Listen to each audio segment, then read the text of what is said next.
ఈరోజు మేషం వారికి ఇప్పుడు మేషరాశిలో పుట్టారు లేదా మేష లగ్నంలో పుట్టారు. 2025 ఎట్లాగా అయిపోయింది. కనీసం 2026లో అయినా సరే మనం సక్సెస్ కావాలంటే ఏం చేయాలి? హ్యాపీగా ఉండాలంటే ఏం చేయాలి? ఎందుకంటే ఇప్పుడు మనం చూడండి, మేషం వారికి 12వ స్థానంలో శని సంచారం, ఏలినాటి శని నడుస్తుంది. సో ఏలినాటి శని నడుస్తున్నందుకు మరి ఏంటి పరిస్థితి అన్నట్టుగా ఉంటుంటది. అసలు నాకు సక్సెస్ వస్తుందా, హ్యాపీనెస్ వస్తుందా, రావట్లేదా?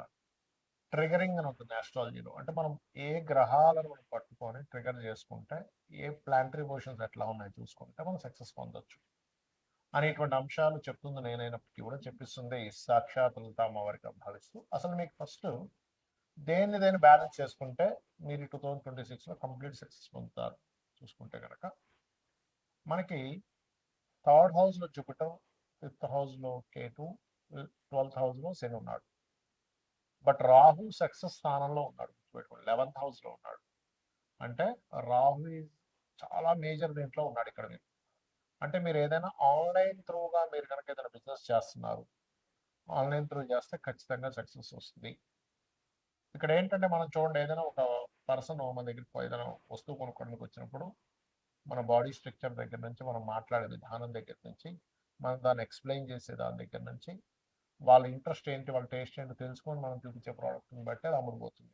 అట్లాగే గ్రహాలు కూడా ఎలా అంటే, మీకు థర్డ్ హౌస్లో కేతు, శని, గురువు ఉన్నాడు కాబట్టి ఈ గురువు యొక్క స్వరూపం మారిందని మనం చాలా వీటిలో చెప్పుకున్నాం, చాలా వీడియోలో.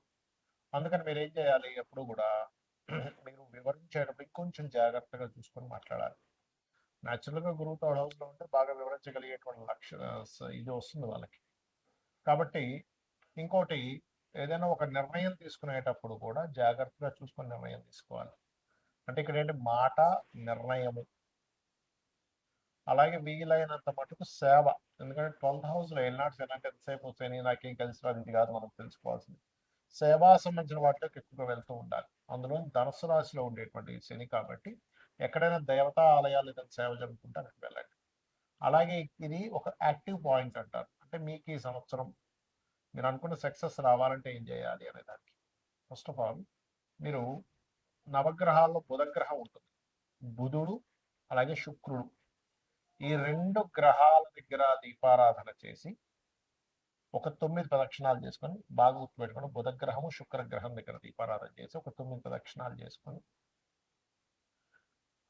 అదే ఆలయంలో ఉన్నటువంటి అమ్మవారి దగ్గర కానీ స్వామివారి దగ్గర కానీ వెళ్ళి అక్కడ ఒక 3 ప్రదక్షిణాలు చేసుకొని మీరు ఏం చేస్తారంటే కూర్చొని కాసేపు ఓం నమో నారాయణాయ, ఓం శ్రీమాత్రే నమ, ఇది ఓం నమో నారాయణాయ ఒకసారి, ఓం శ్రీమాత్రే నమ ఒకసారి అనుకుంటూ ఉండండి రెగ్యులర్గా.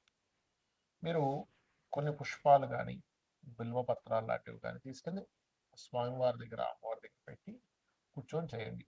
ఫస్ట్ గ్రహాల దగ్గర దీపారాధన చేయాలి, 9 ప్రదక్షిణాలు చేసి కూర్చొని స్వామివారితో మాట్లాడినట్టుగా మీరు చేయండి. ఖచ్చితంగా మీరు 2026లో ఎటువంటి ఆటంకాలు లేకుండా జరుగుతుంది. దీంతో పాటు మీరు పంచమ స్థానంలో కేతు ఉన్నాడు కాబట్టి నిత్యము వీలైనంత మటుకు గణపతి ఆలయానికి సూర్య నమస్కారాలు చేయడం చేయండి. ఖచ్చితంగా మీకు సక్సెస్ అనేటువంటిది 2026లో దొరికి తీరుతుంది. అయితే ఇక్కడ ఏంటంటే చాలా మందికి అర్థం కాని విషయం, అసలు ఎందుకు మేము చేసే ప్రయత్నం ఏది కూడా సక్సెస్ అవ్వట్లేదు. ఎవరినైనా అడిగి చూడండి, మీకేంటి అంటే ఫలానా గోల్. అది చదువుకునే వాళ్ళు కొంతమంది గోల్ ఐఏఎస్ ఐపీఎస్ అవ్వాలని, లేకపోతే కొంతమందికి ఇల్లు కట్టుకోవాలి, కొంతమంది బిజినెస్ సాగాలని, రకరకాల గోల్స్ ఉంటాయి. ప్రేమించిన అమ్మాయిని వివాహం చేసుకోవాలని కూడా గోల్ ఉంటుంది. అంటే ఏదైనా కానీ సక్సెస్ అవ్వాలి, అది బిజినెస్ ఏదైనా కానీ. ఎందుకు అవ్వట్లేదు? ఇది మనం స్టడీ అంటారు దీన్ని ఆస్ట్రాలజీలో, ఒక విషయాన్ని స్టడీ చేయడం. అంటే కొంతమంది 3వ స్థానం పాడైంది అనుకోండి, అసలు ప్రయత్నమే చేయరు. ప్రయత్నం చేయడానికి భయపడుతుంటారు. ఆశ ఉంటుంది, నేను ఇది అవ్వాలి ఇది అవ్వాలి, అసలు ప్రయత్నం చేసేదే స్టార్ట్ అవ్వదు. అప్పుడు మీరు ఏం చేయాలంటే థర్డ్ హౌస్ అంటే 3వ స్థానంలో ఉండే గ్రహము, 3వ స్థానాధిపతి, వీళ్ళిద్దరూ కలిసి ఇంకో గ్రహానికి అప్పచెప్తారు. ఆస్ట్రాలజీలో ఉన్న గొప్ప సీక్రెట్. ఇంకో గ్రహానికి అప్పచెప్తారని ఒక క్యాలిక్యులేషన్ ఉంటుంది. అది ఆస్ట్రాలజీ నేర్చుకున్న వాళ్ళకి తెలుస్తుంది. ఆ గ్రహం ఏ గ్రహానికి అప్పచెప్పారో ఆ గ్రహాన్ని యాక్టివ్ చేసుకోవాలి ఎప్పుడు. అప్పుడు ఏమవుతుందంటే మీరు స్టార్ట్ చేయగలుగుతారు. అంటే ఏదైనా ఒక పని ప్రారంభించాలి అంటే 3వ స్థానంలో ఉండే ప్లానెట్, 3వ అధిపతి యాక్టివ్ అవ్వాలి. అందుకే చూడండి, అసలు మొదలు పెట్టేసే ఛాన్సే ఉండదు కొంతమంది. కొంతమంది మొదలు పెడతారు కానీ దాన్ని కొనసాగించరు. దానికి కారణం ఏమిటి అంటే వాళ్ళకి 7వ స్థానంలో ఉండే గ్రహాలు యాక్టివ్గా ఉండవు. స్టార్ట్ చేసేస్తారు, అన్ని స్టార్ట్ చేస్తారు. జిమ్కి వెళ్ళిపోతారు, 2 రోజులు జిమ్ చేస్తారు, మళ్ళీ ఆపేస్తారు. లేకపోతే ఇంకోటి ఏదో డైట్ అంటారు, 2 రోజులు ఫాలో అవుతారు, ఆపేస్తారు. నేను మందు మానేస్తున్నా అంటారు, 2 రోజులు మానేస్తారు, మళ్ళీ 3 రోజులు మొదలు పెడతారు. సిగరెట్ మానేస్తున్నా అంటారు, మొదలు పెడతారు. అన్ని ఇంకంతే. చదువు ఇవాళ వెళ్ళామంటే టకటక పుస్తకాలు తీసి అన్ని పుస్తకాలు ముందు పెట్టేసుకుంటారు. ఒక రోజు విపరీతంగా, 2 రోజులు విపరీతంగా చదువుతారు, 3వ రోజు నుంచి బంద్. ఎందుకు? కారణం ఏమిటి అంటే దేనికి కారణం 7వ స్థానం సరిగ్గా లేదు, అంటే దాని కొనసాగింపు సరిగ్గా లేదు. మనకు సక్సెస్ ఎప్పుడు వస్తుంది చెప్పండి? ఒకటి స్టార్ట్ చేయడం, రెండవది కంటిన్యూస్గా కొనసాగించడం. ఆఖరికి మనం జిమ్కి వెళ్ళినా కూడా మనం డబ్బులు పెడితే మనకి బాడీ పెరగదు, అంతే కదా? వెళ్ళాలి, డబ్బులు కట్టినందుకు అక్కడ ఇన్స్ట్రక్టర్ ఏం చెప్తున్నారో చేయాలి, పర్ఫెక్ట్గా చేయాలి, డైట్ ఫాలో అవ్వాలి, ఏం తినాలి ఏం తినకూడదో తెలియాలి.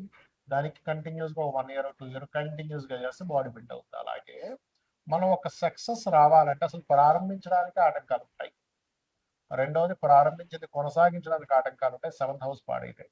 అంటే నేను మీకు ఈ విషయాన్ని ఎందుకు చెప్తున్నా అంటే మనం సక్సెస్ రాకపోవడానికి కొన్ని కర్మలు అడ్డుపడుతూ ఉంటాయి, మనం పాస్ట్ లైఫ్లో చేసిన కర్మలు అడ్డుపడుతూ ఉంటాయి. ఇప్పుడు 7th హౌస్ దగ్గరికి వచ్చారు, సరే కొంతమంది ఏం చేస్తారు, ప్రారంభించారు, కొనసాగించారు, కానీ సక్సెస్ దగ్గరికి వచ్చేసరికి రావట్లేదు. అన్ని ప్రయత్నం చేశాను సార్, హోటల్ పెట్టాను సార్, అడ్వర్టైజ్మెంట్ చేశాను సార్, కానీ లాభాలు రాలేదు. బట్టల షాప్ పెట్టాను సార్, చాలా మందితో తిరిగాను సార్, కానీ లాభాలు రాలేదు. అటెంప్ట్ చేశాను సార్, చదువుకున్నాను, ట్యూషన్స్కి వెళ్ళాను, కానీ ఐఏఎస్ అవ్వలేకపోయా, డాక్టర్ అవ్వలేకపోయా. ఏంటి కారణం ఏమిటి? వాట్ ఇస్ ద సక్సెస్ అవ్వకపోవడం కారణం అంటే 11th హౌస్ ఇది సక్సెస్ హౌస్ అంటారు. అంటే 11వ స్థానం కనుక మీకు పాడైంది అంటే అది అసలు పండు చేతికి ఫలం వచ్చేటంత టైంకి రాదు అని అర్థం. దాన్ని యాక్టివ్ చేయాలి. ఈ 2 సహజంగానే 3, 7 స్థానాలు యాక్టివ్గా ఉంటే 11 ఆటోమేటిక్గా యాక్టివ్ అయిపోద్ది. కానీ కొన్ని సార్లు 11th హౌస్ కూడా డియాక్టివ్ అయి ఉంటుంది, కొంతమందికి ట్రిగర్ అవ్వదు, ఎంత మనం ట్రిగర్ చేస్తున్నా ట్రిగర్ అవ్వదు. అప్పుడు శాస్త్రాలు చెప్పింది ఏమిటి, అసలు ఏం చేస్తే ట్రిగర్ అవుతుంది? మరి జన్మ జాతకమే లేదు నా దగ్గర, జాతకం ఉంటే మీ 3rd లార్డ్ ఎవరో 7th లార్డ్ ఎవరో చూసుకోవచ్చు, కానీ ఏ గ్రహాలు ఉన్నాయో చూసుకోవచ్చు, లేదా ఏ గ్రహానికి అది దాని పోర్ట్ఫోలియో అందిందో చూడొచ్చు. కానీ ఇక్కడ మీకు 11th హౌస్ ఎప్పుడైతే ఇదిగా లేదో అసలు ట్రిగరే అవుతుంది అక్కడ. ఎందుకంటే అసలు సక్సెస్ సాధించాలనే కోరికే ఉంటుంది 11th హౌస్ బాగోకపోతే. వాళ్ళకి ఎలా ఉంటుందంటే ఆలోచన, ఏం చేస్తాం సార్, ఏం మిగులుతుంది సార్, ఏం పట్టుకుపోతాం సార్, అంటే ఏమనంటే ఏం పట్టుకుపోతాం అని మనకుంటే అసలు భూమి మీద ఇంప్రూవ్మెంట్సే ఉండవు. గుర్తుపెట్టుకుని, ఎవడు బల్బు కనిపెట్టేవాడు కాదు, బైక్ కనిపెట్టేవాడు కాదు, ట్రైన్ కనిపెట్టేవాడు కాదు, ఫ్లైట్ కనిపెట్టేవాడు కాదు. ఏం పట్టుకుపోతాం, అయిపోయింది కదా. కాబట్టి అట్లా కాదు, మనిషి ధర్మబద్ధంగా ప్రతిదీ కూడా డిజైర్స్ నెరవేర్చుకోవాలి, సక్సెస్ అవ్వాలని మనకు శాస్త్రాలు చెప్తున్నాయి. మరి దీనికి ఏం చేయాలి? దీనికి పర్టికులర్గా లలితా సహస్రనామాల్లో ఒక నామం ఉంటుంది మీరు సక్సెస్ అవ్వడానికి. దాన్ని ఏ నామం అంటే అది ఓం ఇంద్రగోప పరిక్షిప్త స్మరతోనాభజంగికాయై నమః. ఇది బిజినెస్ ఇంప్రూవ్మెంట్స్ కి పనికి వస్తుంది, మీరు సక్సెస్ అవ్వడానికి కూడా పనికి వస్తుంది. ఎందుకంటే మనం అసలు ఒక విషయంలో సక్సెస్ అవ్వట్లేదు అంటే, ఇప్పుడు చూడండి చాలా మంది తెలియక అజ్ఞానంలో కొన్ని పనులు చేస్తూ ఉంటారు. ఎవడో ఎదుగుతూ ఉంటే వాడిని వెనక్కి లాగుతారు, ఎవడో కొంచెం బిజినెస్ బాగా చేస్తుంటే వాడి బిజినెస్ ఎట్లా నాశనం అయిపోవాలని చూస్తుంటారు. ఇవన్నీ ఏంటంటే కర్మాస్ అంటారు వీటిని. మనకి ఇవన్నీ కర్మలు చుట్టుకుంటూ ఉంటాయి. ఆ జన్మలో వాడు అనుభవించలేదని వెంటనే నెక్స్ట్ జన్మ షిఫ్ట్ అయిపోతాయి. కాబట్టి దయచేసి శాస్త్రంలో చెప్పిన విషయాలు మనం పాటించాలి. పరోపకారం పుణ్యం, పరపీడనం పాపం. ఇంకోటి పీడించు తింటున్నామంటే అది పాపం కిందకు మనకి జమ అయిపోతుంది, ఇంకోటికి మనం సహకరించామంటే అది పుణ్యం కిందకు వస్తుంది. కాబట్టి చేయకండి దయచేసి. మరి జాతకం లేదు, ఏ గ్రహాల దగ్గర పెట్టాలి?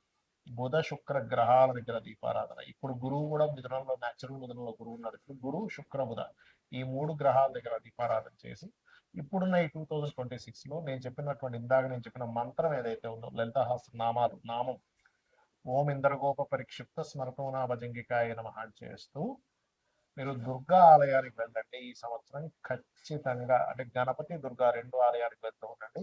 100% మీకు సక్సెస్ వచ్చి తీరుతుంది. శ్రీమాత్రే నమః.